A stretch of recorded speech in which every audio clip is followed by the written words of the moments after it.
A journalist questioned New Democratic Party leader Jagmeet Singh during a recent media event, challenging his silence on over 200 attacks against Christian churches in Canada since 2021. Singh refused to answer, citing Rebel News, the journalist's outlet, as a source of misinformation. Since May 2021, when unconfirmed reports of mass graves at former residential schools swept the nation, at least 33 churches have burned and many more have been vandalized. The initial report from the Tkmlups Te Shahuepum First Nation, citing 215 ground anomalies near Kamloops Residential School, triggered nationwide outrage.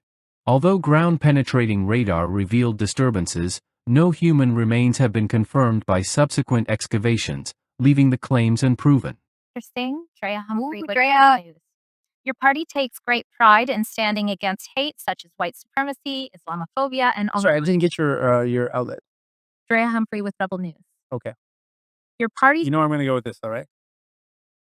Oh, can I speak? Yeah, you can. I'm just going to say you know where I'm going to go with it, though. Wow. Your party takes pride in standing against hate such as white supremacy, Islamophobia, online hate speech.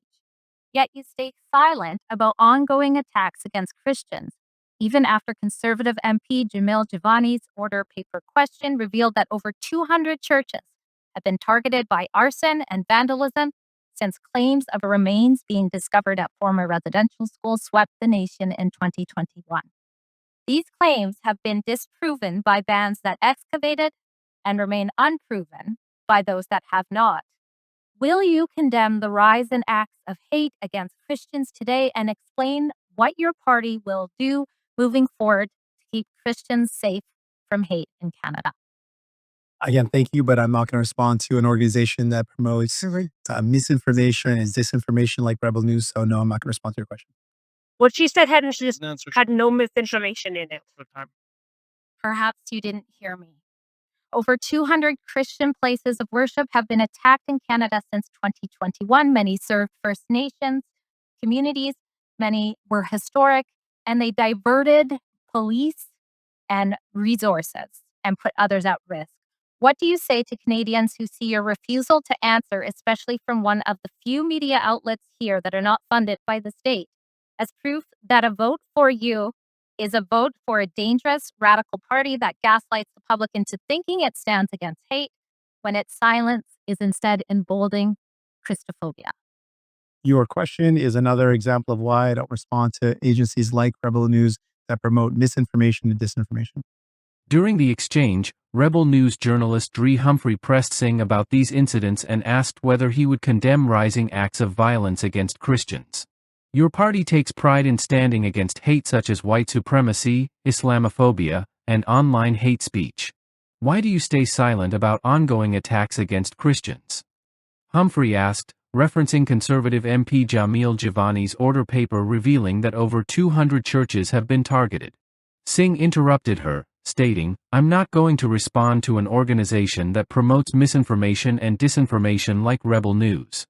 When pressed again, he reiterated his position, saying, "Your question is another example of why I don't respond to agencies like Rebel News." Humphrey's line of questioning, which included data about attacks on Christian places of worship, many serving First Nations communities, challenged Singh's perceived inconsistency in opposing hate.